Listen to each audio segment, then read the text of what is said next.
Well, it's a joy to be with you, and thank you for the opportunity to have this time with you, and looking forward to some great weeks together. We have 4 weeks, a lot to cover, and you're more than welcome to stop me at any point and ask a question. The purpose of the course is to give you a very general overview of 3 of the major non-Christian religions: Hinduism, Buddhism, and Islam. I wanted to say up front, before we get started, in case there's any doubt, I believe the Bible is the inspired, inerrant, infallible Word of God. Amen? Amen. I believe there's no other way to heaven except through Jesus Christ. There's no question about this. But I also believe that God, and as Scripture teaches, God has not left himself without a witness. And that God is drawing people and preparing people to receive him. And so Paul himself says in Acts that, he made all of the world through one man, and he has created us to have a longing for him. We reach out to grasp him, hope for him.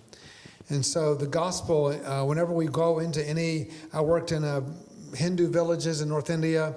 You go into those villages and you see that God has already beat you there. God has prepared people to hear the gospel. And so it's very, very important to have a time to think about these. Just to give you some idea, why would Christians study world religions? Why would we do that?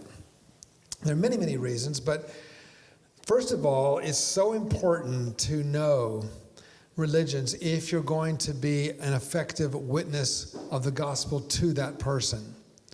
The barriers and stumbling blocks, which we'll discuss a little later on in those miniature course, are very, very different for a Muslim than for a Hindu, for example. What are the things that are stumbling blocks for them? And I did a 2-year survey one time on the top 15 questions that Hindus ask Christians, and found out that we were not addressing any of those in our school of training people to go and work with Hindus. And so it's so important to understand what people believe and so forth. And also it helps us to see the distinctiveness of the Christian faith. I have spent a lot of my life studying other religions. I have a doctoral degree in Hinduism. I have a master's degree in Islam. I've had a lot of time, but I always go away even more thankful for the gospel and for the power of the gospel. When we talk about world religions, it's not easy to define, like, what is a world religion? What even makes a religion? We don't really have time to go into this, but generally speaking, to make it simple, world religion, in order to be called a world religion, you have to be at least 5% of world population. And the ones we're looking at are above that, considerably above that. So we're only going to look at the really big religions of the world. In fact, we're going to be looking at 3 of them, which together comprise about half of world population. So these are some major religions, and we will take some time to look at them. Just to give you a little feel for, you can see kind of what we're going to do tonight. The course gets easier as we go through. So tonight, we're going to do a little introduction to Hinduism. It might blow your mind a little bit, but just, stick with us. And then we'll go to Buddhism, and then we'll go to Islam, all right? And again, you're more than welcome to ask any questions you may have, and we'll always be sure to stop right at 7 o'clock, because I know you all have various commitments. And then we'll do a lot at the end to finish off and to kind of talk about how Christians interact with these various groups as well.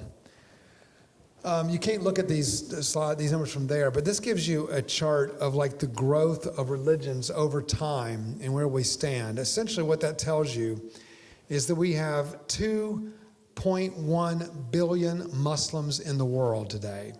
2.1 billion. We have 1.1 billion Hindus, and we have 535 million Buddhists. So that's together about almost 4 billion people, 3.7 billion people. And ironically, each of those groups has about 4 million in the United States. There's roughly, it's a little more from Islam, there's 4.5 million Muslims in the United States. There's 4.2 million Hindus. and about 4 million Buddhists, but only 1 million of those are practicing Buddhists in this country. So you have a lot of this in this country. There was a time when if you were going to be a missionary to India, for example, or to a Muslim country, you would study religions. But a person like at Meadowbrook Baptist Church, if you go back, 50, 75 years, you would not particularly think about other religions because there was something way off somewhere else. But now, UAB and everywhere around here, your workplace, they're full of Muslims, Hindus, they're all in our communities. And so it becomes something every Christian should be thinking about and talking about some. So let me go and show you this slide here to show you kind of the percentages. I'm not sure you can see this, but this shows you that in 1900, Islam was 12.3% of the world. Today, it's 25% of the world. Okay, Islam is by far, with no even really close second, the fastest growing religion in the world is Islam. And Islam has been on the news a lot. There's a lot of things you may have questions about it, but no one doubts the fast growth of it. It's growing very rapidly. Nothing quite compares to it. Hinduism has grown slightly, 12.5% of the world to 13.8% of the world. Christianity is basically relatively stable at about 33% of the world. Hadn't really changed much over the last 125 years. Now, you have to realize, just to make it clear, from 1900 to the present, Christianity has grown by over 2 billion new Christians. But it's still, as a percentage of the world, it's roughly the same because the world is growing so rapidly. So in order to maintain your percentage of the world, you have to grow by several 100,000 members every day. And so this becomes a challenge. Buddhism is slightly decreasing down to 6% of the world. So we're going to focus tonight, we're going to start out with Hinduism. And over 95% of Hindus are located in India. This is a map of India. Many of you recognize India, and you can see on the map I have different parts of it and highlighted. There's a kind of a southern part of India, which is a certain group of people groups. And then the main northern part is really the heartland of Hinduism. The Christian missionaries mostly went to the south and the coastlands. And then way up on the northeast over here, this part of India, you have a lot of Christians in that region of India. But the vast majority of the population center of India in the north is very dramatically Hindu. And this represents the real challenge of Hinduism and why we need to think about this religion. And they, of course, India is the largest immigrant population in the world. So they're more, we often hear about Mexicans, other groups, but India has more people that have immigrated out of India than any other country in the world. So Indians are everywhere. They're in professional jobs, they're in schools, they're in, there are a lot of nurses. They're in a lot of different programs. You'll see them, all over our culture here in the U.S. as well. And so Hinduism is a very important thing to recognize. If you go back to the Great Commission, when Jesus told us in Matthew 28, make disciples of all nations, that word there for nation does not mean make disciples in every country. He doesn't use, there's 5 different words he could have used for if he wanted to say country. He doesn't do that. He uses the word for people groups. And the Greek word is ethnos, where we get our word ethnic from. So when God looks at the world, he doesn't see countries the way we do. We look, okay, there's Nigeria. But he didn't see Nigeria. He sees the people groups. He sees Yoruba and Hausa and Igbo and all these different people groups within Nigeria. And so in the same way, when you look at India, India has more people groups than any other country in the world. In fact, if you look at India, This is a group of, this is like overall, there's about 7,000 people groups that are without the gospel. There's about 12,000 people groups in general in the world. But there's quite a few that have no access to the gospel. And 2,135 of them are in India. So India represents one of the most important missionary challenges in the world from a Christian point of view. And so that's why I spend a lot of my life in trying to help improve how do we better communicate the gospel to Hindu peoples around the world, but especially in India. So let's now talk about Hinduism as a religion. Now, the first thing you might ask is, what is their version of the Bible? Like, what do they have? Where do we learn what they believe and all of that? Well, here we have a real difference right off the bat. Because when we think about our movement, we have the Bible, right? We have the Bible, Old Testament, New Testament. And so Hindus also have that. But the way they get it is different than the way we have gotten our Bibles. From their understanding, they believe that in the universe, there is this pulsating sound that pulsates through the whole universe. And it's the sound of Om. You may have seen it written like O-M. It's actually that symbol right there, that red symbol. That's the sound Om, okay? They believe that sound is resonating in the universe. And that back many, many centuries ago, these high priests were able to meditate and they were able to tune into it. It's like someone tuned into a radio frequency, like a spiritual radio frequency. And they were able to tune into it and they could hear it. And they believe it's eternally resonating. And out of that came certain things that they began to recite. And eventually they were written down. And today they form really the corpus of the main teachings of Hinduism. And it's known as the Rig Veda and then the Upanishads. You see on that thing, the Vedas and Upanishads. So there was a group of writings called the Rig Veda, which represents basically 1,028 hymns to God, basically, to 33 different gods.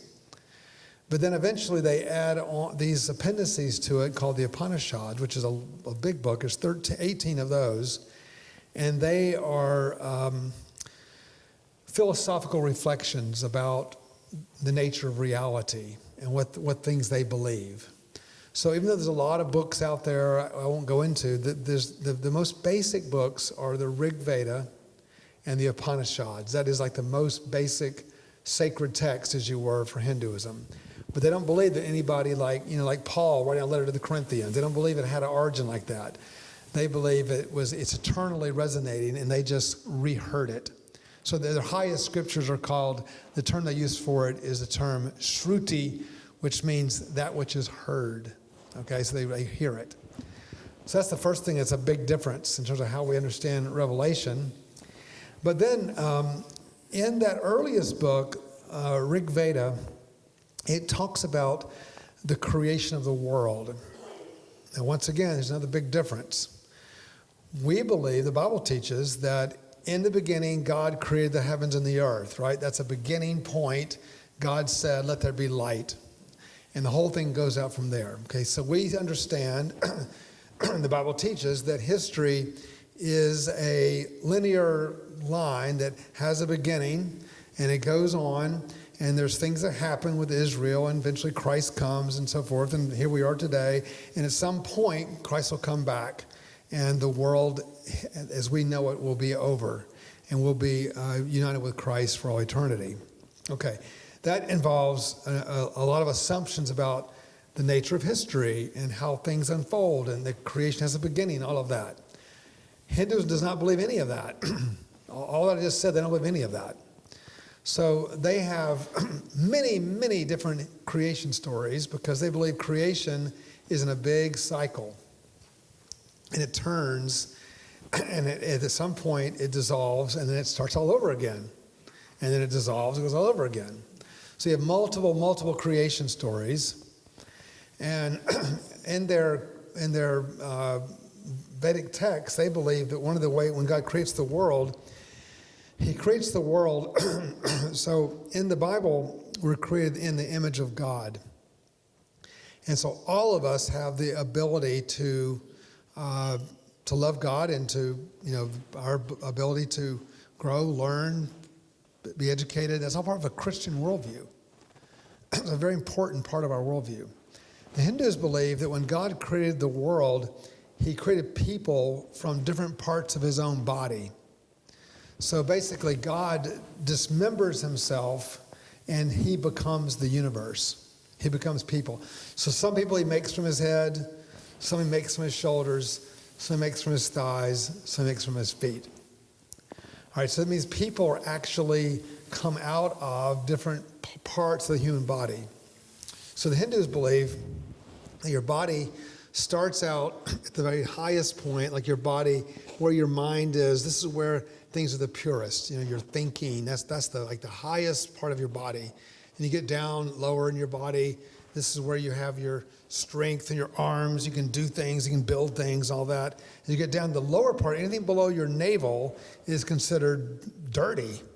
That's where that's where you excrement, for example. That's where dirty things happen. Your feet are dirty. All the dirty things happen below your navel, and all the good things happen above your navel. So think about it. And so when the world was created from this body, this creator figure, certain people came out of this creator figure is called Purusha. When he gets divided, how did it? Well, the Brahmin was his mouth, the Kshatriya was his arms, his thighs became the Vaishya, the feet his Shudra. Okay, what does that mean? What that means is, it means that India got divided into 4 caste groupings. So the highest group are the Brahmins. These are the people that were made from the head. So they govern the society. They rule things. They are the ones that are the thinkers. And they dominate the whole religious structure of Hinduism because they believe they were created from God's head. The Kshatriya warriors, they're the ones that, they're the fighters. They're the ones that come from his arms. They're strong and they fight their battles, all of that. So the warriors. Then you have people who, work the fields, the farmers and all. They're legs. They do things and they're shopkeepers and all that. And there are people that are made from the feet. And those are the people called the Shudra. And they are there to serve. Now, the vast majority of Hindus are in that lower category. There's another category there below it called the Dalits, where if you disobey some of the rules and you mix these caste up or you intermarry, you can get outcasted. That's where the word outcast comes from in our English language. You get cast out. And that's a huge group. So the vast majority of Hindus are in these lower groups. They're often called unseeable or untouchable because you're not allowed to touch them. You can't see them. This thing about this in light of the gospel, where Jesus comes down, and like in the Jewish culture, their version of that would be like the lepers, and Jesus, touches the leper. So we read this in the Bible. This is what Jesus does. But you have to realize the power of this in a culture where there's people that cannot be touched, cannot be seen, cannot ever be educated, cannot have clean water. They don't have access to any of the privileges that you have if you're from one of the higher caste groups. So all this is actually spelled out in their sacred text, the Rig Veda. And there's a whole other book which looks at like the rules of all this. So the Indian society has been hampered because of this, because it puts people into categories that they cannot escape from. So there are people, for example, that are in this lower category that are smart and they found a way to create something or make something. They've made a lot of money. Some of them have become rich, but they still can't marry outside their grouping. They have all kinds of ways they're disenfranchised, even though they have worked hard and done well. So anyway, this is an example of something that comes from that area, that part of the scriptures. Well, then let me show you the other this little wheel here. This goes back to my other point, and that is that history, from their point of view, is cyclical. It is just turning like a big wheel. So what they believe is it takes 4.3 million years for history to make a turn on the wheel. Okay, it's a long time. 4.3 million years for it to turn, and then it does that 1,000 times. That's over 4.3 billion years, all right? So in order to do that, that's a lot of time involved. And they believe right now we are at this point right here. We're at this point right here, and they call it the Kali age. And they believe that it's like, they say it's like a cow. You know, the first phase, the cow's on 4 legs, then on 3 legs, on 2 legs, then on 1 leg, and the whole thing collapses again. So you'll see how every age gets shorter. So the first is 1.72 million, then 1.29 million, then 864,000, 432,000, then it collapses. So they believe that history revolves in this circle that goes for 4.3 million years. And so you are trapped on this. Now what they believe, like what is salvation? They believe that inside every person there is this little bit of reality that's called Atman. Okay, Atman is like the word for like soul. You have this inside of you. This is an eternal little spark inside of you. And they believe that your whole goal is for this Atman to be released and to join with this eternal reality called Brahman. Brahman is a word for ultimate reality in Hinduism. So it's the problem with Brahman is if we say, well, it's like God, Brahman is like, they don't know. They're all they're writing say, you know, we know there's this reality called Brahman, but we don't know if he's personal. We don't know if he's impersonal. We don't know if he's, you know, can we talk about him like saying he's loving or caring? We don't know. We don't know. We don't know. All through the whole Upanishads, when you try to ask a question, they say, no, we don't know, we don't know, we don't know. So again, once again, think about this from a Christian point of view. The Bible reveals to us regularly the nature of God, his character, who he is. It reveals his love for us. Okay, so we assume that other gods are like that too. You know, they have their gods, we have our God, whatever. No, it's not that way. It is not that way. So in the Hindu world, there is no certainty of knowing that God is even personal or impersonal. They don't know. But they do believe that at some point, the goal of life is for you to recognize that your Atman is the same as that essence, as Brahman. And right now, you don't realize that because you are entrapped in these bodies. And you have various things that keep you from being released. And so this is what's called karma. You can see on the that blue arrow there is karma. So they believe that everything you do in life creates a response back to you. It's like sowing and reaping. So everything you do creates a karmic energy back on you. So what they argue is that the only way to be released from this wheel of samsara, this wheel that's turning and turning, is for you to get rid of all of your karma. If you get rid of your karma and you realize that your Atman is Brahman, then you're set free. It's called moksha. You're delivered. That's basically their salvation, is moksha. All right?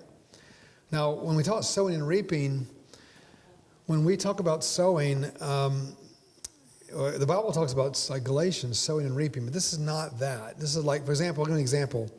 They believe that when you die, you have certain karma you've built up in your lifetime.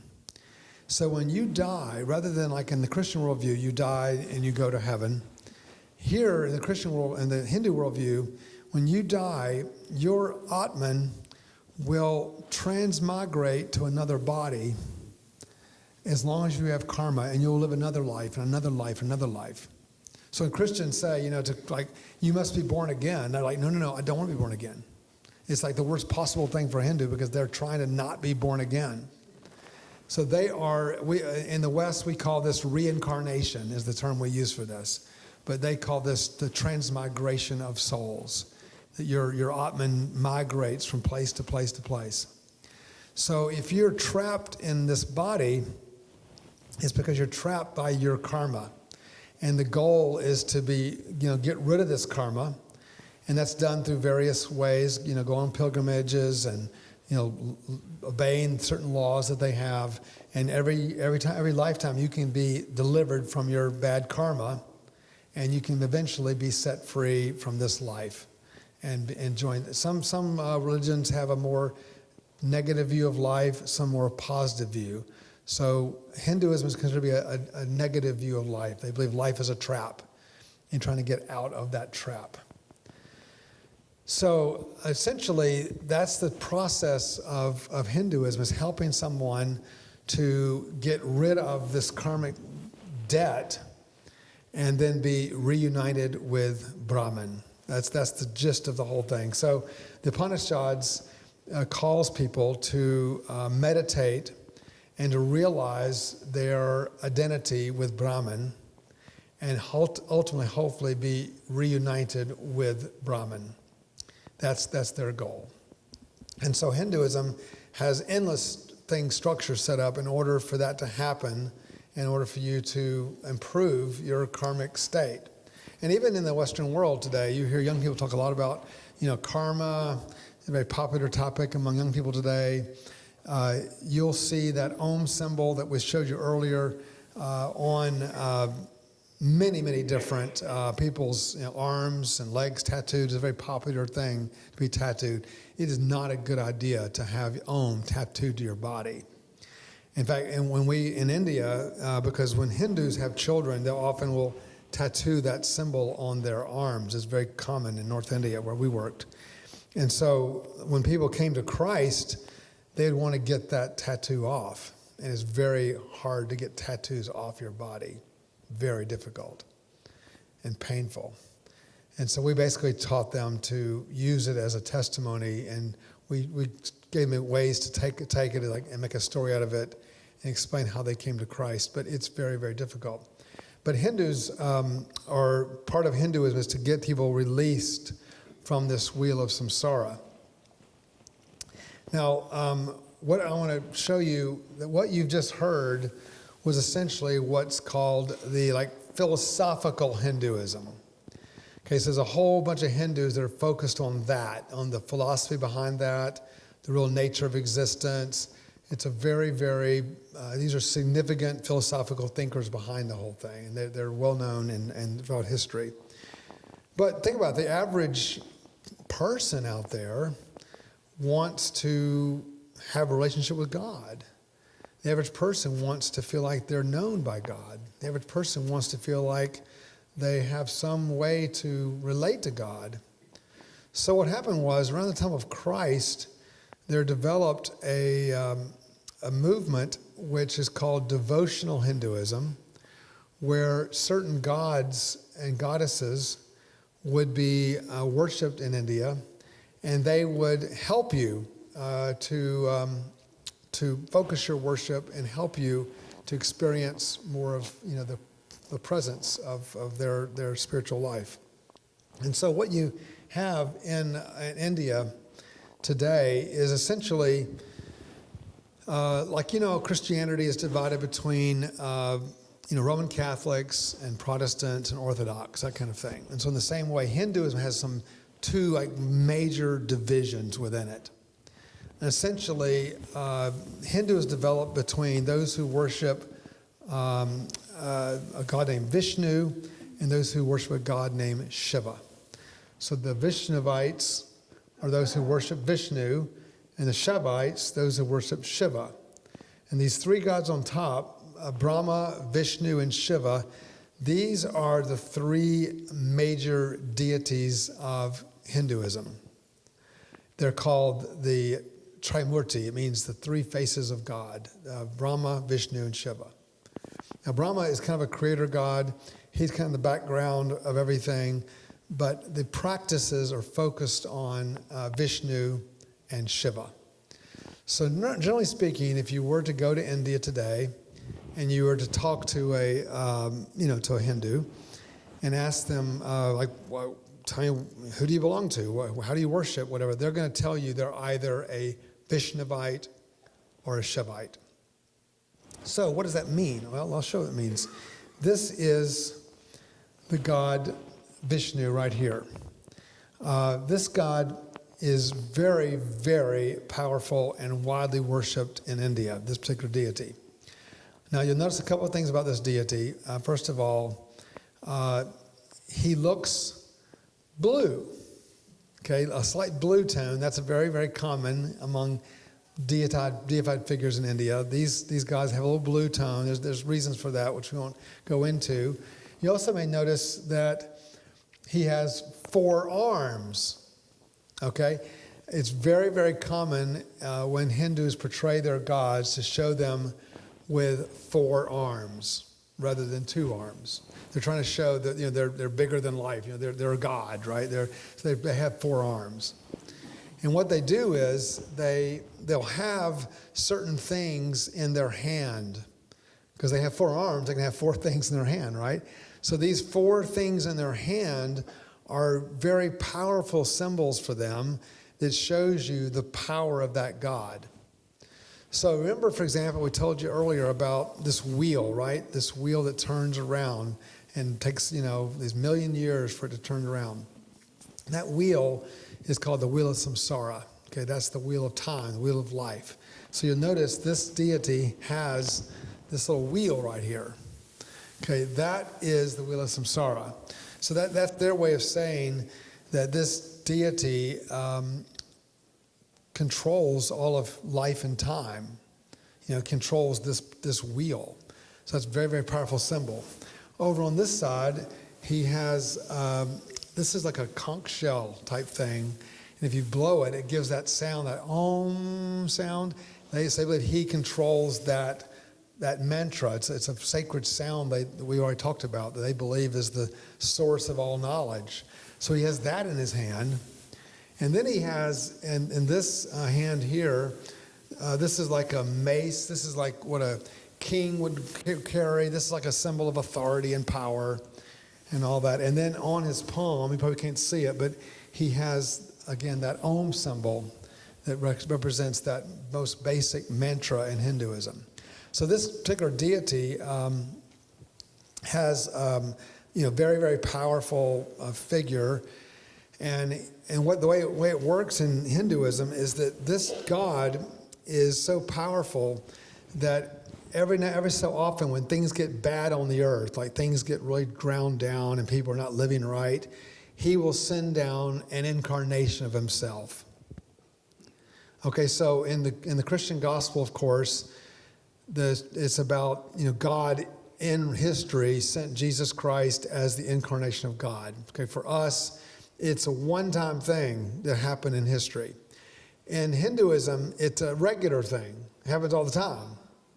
God regularly comes to earth to save people. So what happens is there are 10 major incarnations of Vishnu where he's come down, and the people who worship those various deities. So I'll show you some of the ones that are most important. And it's this one here, Rama. Rama is very widely worshipped in India. Now, Rama is an incarnation of Vishnu. And there's a very famous epic in India that every child grows up learning. And basically, Rama is the hero of that story. He does all kinds of heroic things. And so he always has a bow and arrows. That's his thing, because he has an arrow quiver that never gives out of arrows, and he uses them for various things. And he's very, very powerful God. So you'll see people who worship Rama all over the country. Typically this might happen a little more in the south than the north. There's kind of some regional side to all this, but this God is very, very powerful and famous in India. Well, then you have another one. Does this go off? Is this still working? Oh, there we go. In the Rama, part of what he has to do is he has to rescue. When you grew up, did you play the game like Barrel of Monkeys? Remember that game, Barrel of Monkeys, where a monkey holds on the monkey, holds on the monkey? Okay, this game comes from India. And so in this story, they have to go over from India to Sri Lanka. And so in order to do that, they have to, there's not a bridge to go from India over to Sri Lanka. Sri Lanka is that little island, like a teardrop island off the coast of India. And today it's the country of Sri Lanka. But in those days, even today, there's no bridge connecting the two countries. So they had to get across there to do this big rescue of this queen they had to rescue. And so the monkeys come along and they, hand, feet, they link each other up and they create a bridge to cross over. And this particular monkey god is the lord of all those monkeys. And so this monkey god is very, very important in India, widely worshipped in India.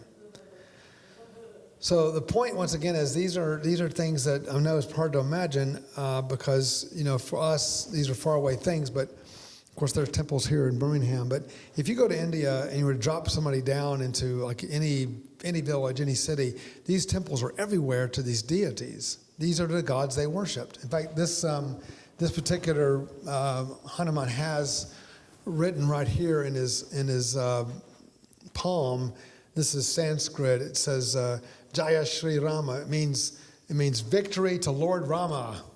So he's declaring that he's going to help Rama have victory.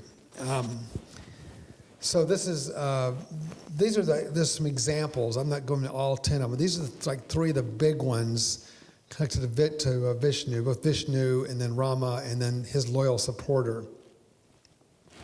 So that's the Vishnu side. But then you go to so remember, those are the Vaishnavites. So there are people who worship those deities. Then there's another group called the Shivites. And they go back to this god Shiva. Shiva is extremely powerful god in India as well. And what I'll show you here is that he also has the Om symbol in his hand. And so again, he's trying to say, I have control over that sacred symbol, Om. And then he has several things that are really important to him. But first of all, he often is not portrayed, he's not always with 4 arms. He only has 2 arms here. He has 4 arms there. He can sometimes be 2 arms, 4 arms, but he also has kind of a blue tint. And they also, they also have a kind of a feminine look to them. Notice that? Because in India, they also have the idea that the feminine force is a force of power. Women are very powerful. And wouldn't you agree to that? So they believe that men carry a certain kind of spiritual vibe, and there's another thing called Shakti, which means power, and this is something that women have a certain kind of power.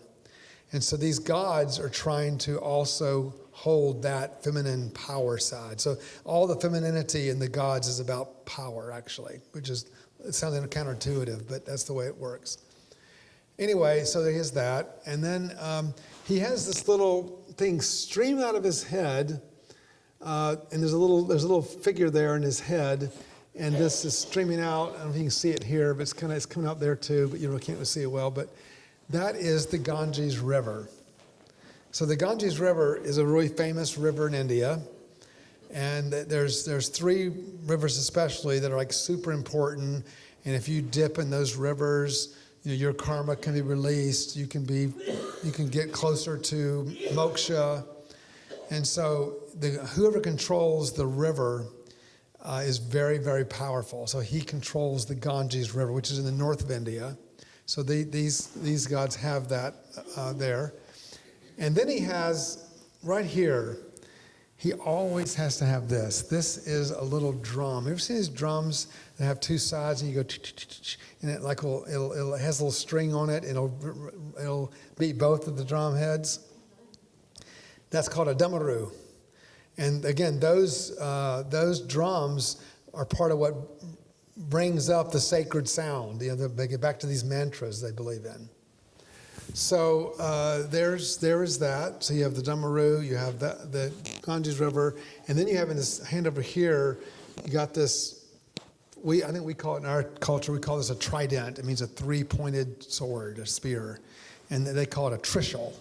But it's again, it represents the power of Brahma, Vishnu, Shiva. It's like saying we have control over all these other gods. We're better than other gods. We're more powerful than other gods. It's a very powerful symbol of rulership and so forth among the Shivites. So this is a very, very powerful God. You can see this is a picture. This is like a statue. They're everywhere. So like in India, we think about temples or churches being like in neighborhoods like this. But in India, they're everywhere. They would be in all these kind of places, of course, but they would also be like if you were a farmer and you had like 50 acres of land, you're growing wheat or corn or whatever, you would definitely have a temple on your property to make sure your crops were protected and all that. And so there's temples everywhere, even in places you wouldn't normally think of. They're everywhere. If they're doing a DOT project in India and they discover a little piece of bone or something, must be from some Hindu god. We built a temple there, right in the middle of the street. You have to drive around it.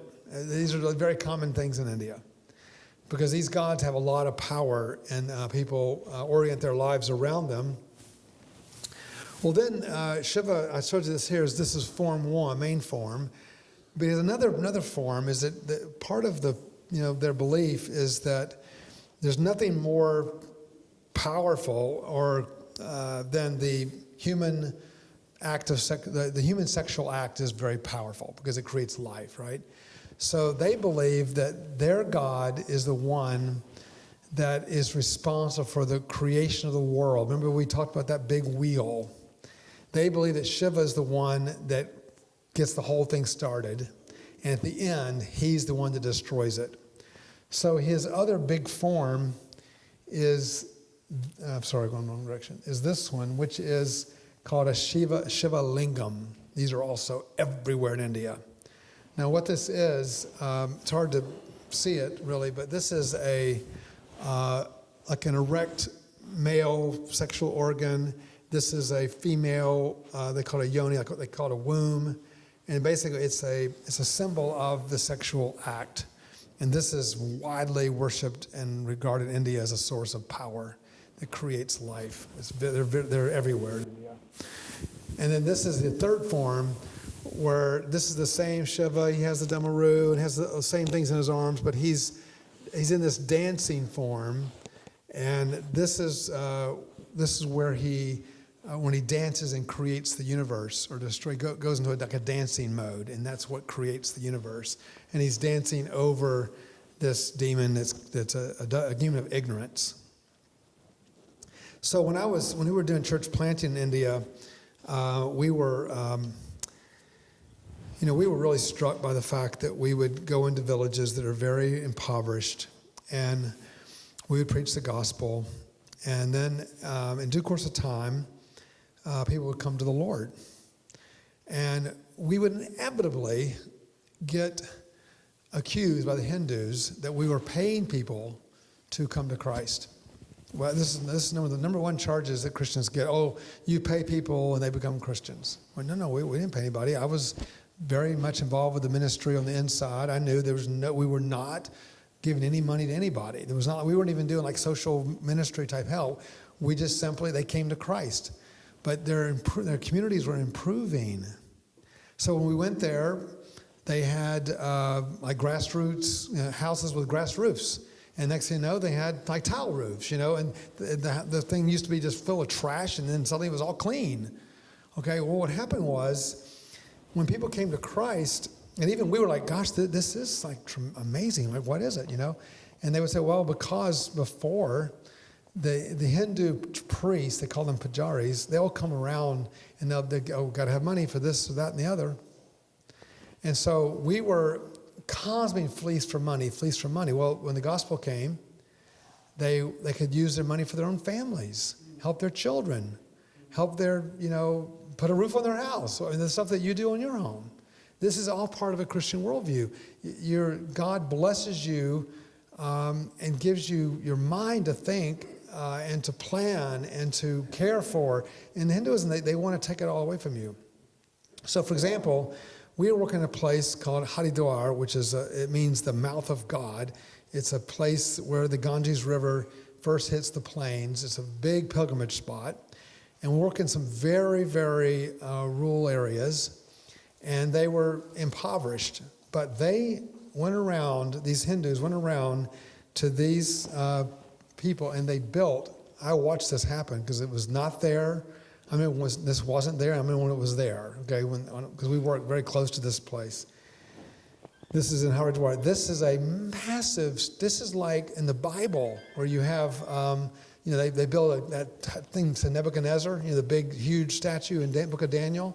That's what this is like. This is a huge thing. You can see it's way up over the power lines. A person's like an ant there. This was built from these people. They all their money going to build these idols. And so there's Shiva there towering over that village. We saw this all the time, and the power of the gospel, which liberates people from this. So what do people do? Ordinary people, what does this mean for them day to day, and how do Hindus worship God? What they do is they get together. This is examples of food, and it's called puja. It means worship offerings. And when it's offered to God, it's called prasad. It means food sacrificed to idols. Is in the New Testament. This 1 Corinthians 8, Paul talks about that. So they take this food and they bring this to the gods. So they'll come to a temple and they'll bring it there. And this is like, they do this in their homes. So this would be, there's Shiva there. This would be a Shivite home, worshiping that god Shiva. They have a little picture of him there on the wall. And they have this food they put out, and they offer that to the god. And then, of course, then once it's sacrificed to the gods, they then take this out and they give it to their friends and neighbors and all of that. Just exactly what Paul addressed in the book of Corinthians. And then they also spend a lot of time going on pilgrimages. And this is that city where I told you they built that huge statue. And this is called Haridwar. Hari is the word for Lord or God, and Dwar means gate or mouth. This is like the mouth of God. And this is where the river comes down. They worship the river. And he will come here, and their goal is to dip in the river. See these people dipping here. And by dipping, they hope to relieve their karma and then help them go into moksha. So right now, this is like a typical day. It's very mild. But during the pilgrimage season, it is millions will come to this spot. There's 4 or 5 spots in India that draw these crowds. And they say it's so large that it will, you can see it from space. I mean, these are massive. These are the largest gatherings in human history are in India. It's called a Kumbh Mela and the Maha Kumbh Mela. These are big festivals. They come forward. They dip because they believe at certain times, if you go at that particular time and dip in the river, it's like someone saying, if you were to go to Israel, on June the 6th next year, on that day at sunset, if you're in Jerusalem and you touch the Wailing Wall, all your sins will be forgiven. It's that kind of thing. So Hindus will come in huge numbers to do this. And here's a close-up of women. They're there at the river, and they are doing puja. This is their act of worship, and they're offering these flowers and milk. Milk is another very, very important substance, because milk represents life and mother's milk, all of that. But they're pouring this milk into the river, which stands for eternal life, and they're offering these cakes and flowers and so forth to the deities. Okay, well, just to give you some sense of the power and hope of the gospel, we have just a few more minutes, 2 more minutes. Let me just tell you that in the midst of all of this, God is doing amazing things in India. and great things are happening in India. And you should be encouraged by the number of Hindus who are coming to Christ and receiving Christ, their Lord and Savior. If we go back in history and look at the history of Christianity, Christianity came in India very early on. This is St. Thomas, Doubting Thomas in the Bible. We should never call him Doubting Thomas. He was just 1 week behind everybody else's doubts. But he ended up taking the gospel farther than anybody else. So he arrives in India in 52 A.D. They found out at the time of Christ, well, actually maybe 50 years before Christ's time, but they found out that the monsoon rains could the winds would blow a ship right to the coast of India, and when the wind shifted, blow you right back to the Mediterranean. So it was actually, as ship going goes in the ancient world, this was one of the most reliable trips you could take, was to the southwest coast of India, where the spices were and all that. So this was in the first century, there were 100 ships that went between India and the Mediterranean. So this was not an unusual kind of trip. And St. Thomas was on one of those in 52 AD, and he brought the gospel here. You have Eastern Orthodox who brought it here, Portuguese brought it there, and then a lot of Protestant missionaries went different places, but not up in here. So what you basically had was the Christian gospel came into these southern areas and up into Calcutta. William Carey went to Calcutta. And a lot of missionaries, the Baptists especially, but the Baptists are to be credited for what happened over here. These people were cannibals and headhunters. And the Baptist missionaries brought the gospel up here and completely transformed this part of India. It's one of the strongest, highest percentage of Christians in India is over here. So there's a lot of great stories here, but they did not go into this area. And this is the place where the Ganges River flows right down through here out to Calcutta. And so what we did, we went there and we started a school in the extreme northern part of India right there. And this is showing you where Christians are located in India. So you can see the Christians are all like this to the south of this line. And you go up, you have very few Christians. These light things mean that entire district, between 12 and 100 Christians in the whole district. Very, very few Christians. You get up into here, it's like none. I mean, it's just like nobody. So it's very, very difficult area. So that's where we built we're able to, by the grace of God, start this school here. This is me, a younger version of myself, and this is an Indian friend of mine that started this school. And this school trains church planters to go out and preach the gospel to Hindus. And they eventually planted over 500 churches from people with Hindu background. And these Hindus are discovering the power of the gospel and the power of worshiping the living God. And they are putting to death all of these idols. And so this is a part of what I think is so powerful about what's happening. These are students in the school that are studying and learning. This would be an example of churches that we established. So when we think about churches, we think about like buildings like this, these gorgeous facilities that you have here. And we don't really have a lot of that kind of thing in North India. And so if you start building buildings, the Hindus will go into riot. They'll tear them down. They'll burn them down. Especially as you go further north, it's extremely difficult to, like for example, Hindus aren't permitted to sell a piece of property to a Christian. But Christians can buy property in the south, but not the north. So if you want to, we just don't, we take for granted, the ability for you to come here, and I don't know when this happened, at some point y'all bought this huge piece of property, and you could build on it. Because these are all things that are possible because we live in a country that allows that, but India doesn't allow that. So therefore, it's extremely difficult to go in, buy land and all this. And so in this case where we were, that school that land was owned by a Muslim, and he had bought the land to grow mango trees on it. And he had mango trees for years there, and they all were stunted. They would not grow. They would not produce good fruit. He was so upset about it. He wasted all this work. He finally said to sell it to us. And Muslims can sell land to Christians. Just Hindus can't. So we got the land. And the minute we bought the land, the mangoes started growing. And we had these wonderful mangoes on campus. So you can get around some of these things in some ways, but this would be like, churches often meet like this. This is one of my former students, a guy named I.D. Suna, who is now leading that congregation, and that's there. We also have, this is a little book that I wrote at one point. This is a pen name I use in India, Premaj Dharmananda. But basically, this is a book which identifies like the top 15 questions that Hindus have.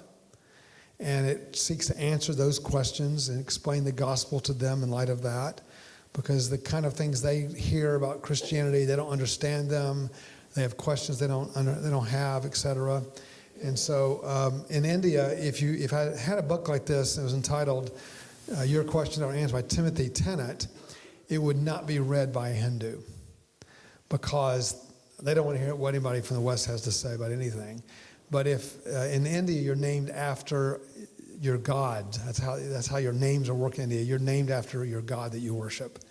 So people's names are, like one of my good friends is Shivraj, or King Shiva. They work after Shiva, those gods we talked about. So I thought, well, okay, what's my name then? My name is, what is the name of Jesus? Okay, I said we called Premaraj, which means King of Love. Jesus is the King of Love. And then the last name, Dharmananda, means one who is a teacher. So this tells them, they'll say his name, say, he's a teacher, so he's like a learned person, and he worships a God called the King of Love. All right. And so this answers their questions and things of that nature. Also, just in closing, we also do a lot of work in breaking through to areas where there's, like this is a place called Taraswania where they whenever people come to visit India, like dignitaries, or if Trump were to go to Delhi or whatever, they'll go to the streets, they'll pick up all the prostitutes, all the drug addicts, anybody like that. They put in big vans and they'll ship and dump them off at this place. I mean, it's like human carnage. It's unbelievable, the human suffering in this part of India. So we went there, we started a school, we trained kids. This is my wife, Julie. This little girl here was left for dead. And within a year, we brought her back to full life. Her parents were she was like within probably a day of dying. And now here she is. And we train kids there, these wonderful kids that are in these places. So we basically do all we can to help preach the gospel by living it out and training. These kids that were dumped off, their mothers and all, in these places, and giving them education, teaching the Christian gospel. A lot of great Christian work is happening in India. So this concludes our look at Hinduism. What you need to do is think about this, and next week when we come back, if you have questions, feel free to ask me. If not, we'll just keep on going, and next week we start into Buddhism. So you'll enjoy learning about Buddhism. So God bless you all.